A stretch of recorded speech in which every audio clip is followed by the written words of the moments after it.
surprise was I could pick anywhere in the world to go for a few days. And I picked Napa Valley. But being under 21, that's kind of a rare thing because you can't drink.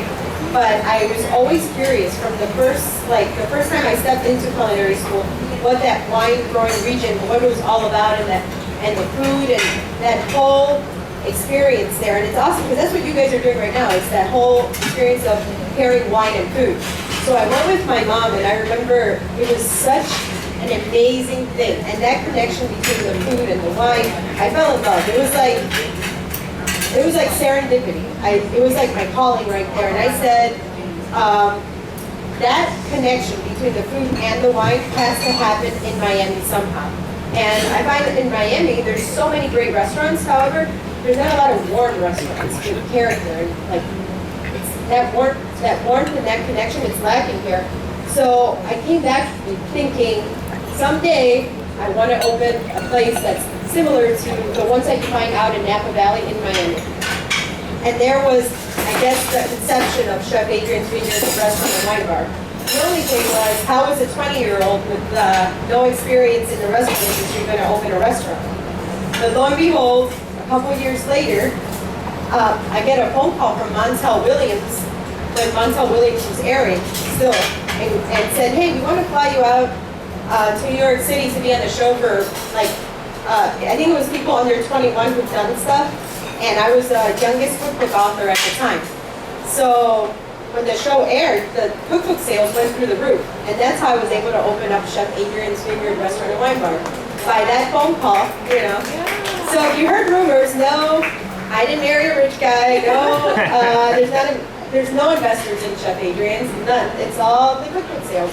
So that's the birth of Chef Adrianne's. I opened at 22 years old, by the way. It's a simple question from the audience. There's just a simple question. Why Kendall? Because, well, Kendall was the only place I could afford at the time. At 22 years old, this was my little pocket change.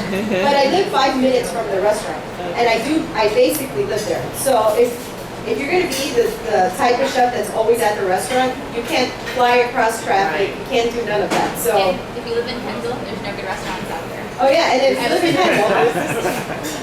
No, but my mentor, Thomas Keller, I did a stage for him over in Napa after I graduated culinary school, and he taught me people will travel for good food. So, you know, I said no matter what, I was always going to open a restaurant that wasn't a see and be seen place. It wasn't trendy to go there. If there's the greatest testament to a chef's career is how far people will drive for the food, not for anything else.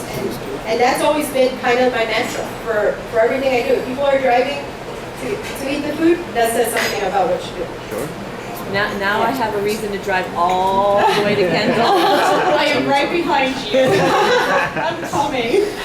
So let's go back to the book. You mentioned the book was, where did the inspiration come from? Tell us a little bit more about Maximum Flavor, right? Maximum Flavor, that's my style of cooking. When people say, well, what's your style of cooking? I can't tell you it's Italian or Spanish or anything. It's a mix with a focus on flavor.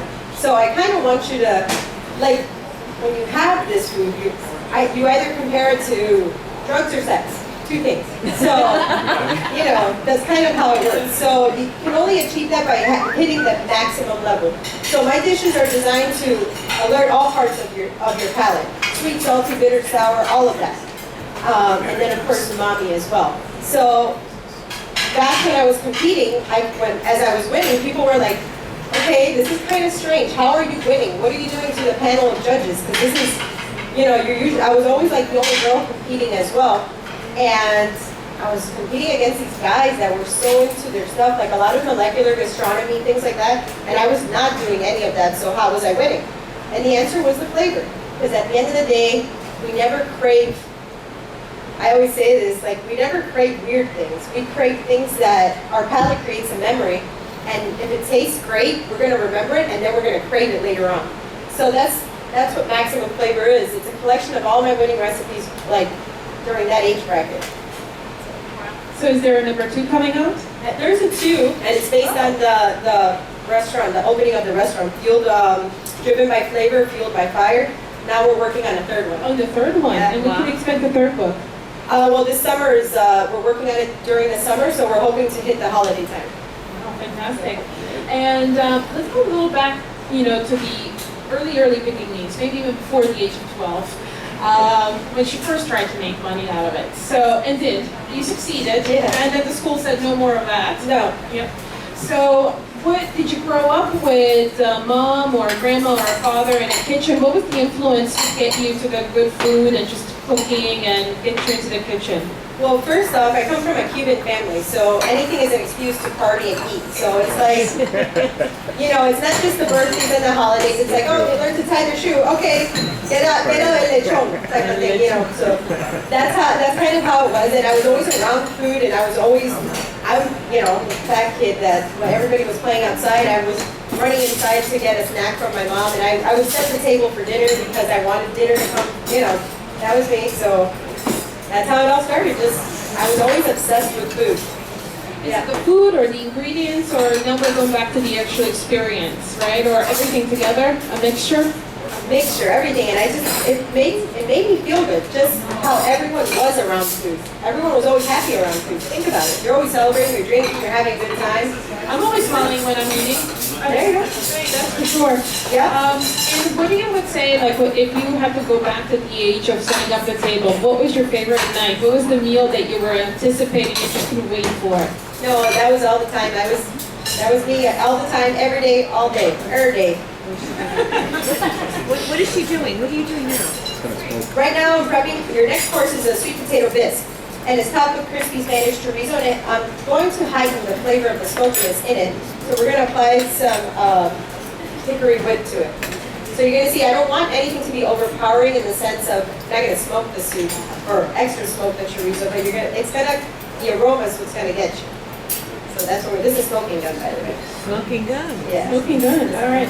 So what's on our next on the antipasto? What do we have coming up? This right here is sweet potato bisque. We got a little bit of light curry in it. And we're going to top it off with some chorizo that I blended and fried crispy. And then we have blue and gold tortillas, which I just fried right behind you. Yeah, we got a good. No, it's got a light more. Can I get one of the girls? Let me start pouring. Can I lend a hand, or would that be dangerous? Be dangerous. I'm dangerous in the kitchen. Kitchen and I don't go well together. That's why you're dangerous. You're dangerous. No, I'm dangerous because I don't really go into the kitchen. There's a reason why they didn't put me in the kitchen. That's why you're going to become a foodie girl. There you go. You all know I like to eat. It's boiling water. We know that I shouldn't be involved in that portion of it. So in terms of the soup, we have the matching of pastel del pollo and dolcetto. Tell me, you want to tell us a little bit about the pastel del pollo and then dolcetto? Sure thing. All right. So Diana touched on earlier that we are kind of going through the Piedmont region today. And for most of you, probably already know where that region is, but northwest corner of Italy, and it's most well known for the style of grape that grows there that's done very well here in the United States. But what we're focused on is a lot of the more niche varietals. Dolcetto is an excellent example of that. But going back to Poggio real quick, a lot of times, Chef Adrianne, I'm sure, all the other chefs that are here or who does wine buying knows that there's a lot of great wines from a lot of different wineries out there. A lot of times it comes down to what is the story behind it. Why would a consumer really want to sit there and enjoy that wine with preparing of your restaurant or your foods? And for Casa de Poggio, the very interesting part of the property is that on the northern edge of our property, and the property is only 500 acres. For a lot of people who are used to dealing with the mega wineries here in the United States, 500 acres is a peon-sized winery for a lot of people. But for us, it's only 500 acres with about 400 acres under vine. On the northern edge, actually, is actually an area that's called the Valley of the Temple, which actually is named after the former owners of the property on the northern edge, which was the Knights of Templar. So the Knights of Templar medieval headquarters was in the Piedmont region, and our property, Casa de Poggio, is actually their former stronghold. So very interesting. Fortunately, they do a whole lot of growing of wines. They're more interested in pillaging, I think, or doing random things. But that's the interesting story about Casa de Poggio. As far as dolcetto itself, it is 100% dolcetto, our product. The other thing about it is that if you look at it, it's got a nice ruby red or almost a slight purplish hue to it. It's actually it's actually very light in my opinion, but yet it can hold up very well to a lot of full flavored meals. So if you want to go from a lighter soup, maybe a fish or seafood based soup, all the way through more of a cream soup, all the way up to roast, it pairs very well with that. It's a very diverse product to have. Has anybody tried it yet? Tried the dolcetto? What do you guys think about it? What does it remind you of? And that's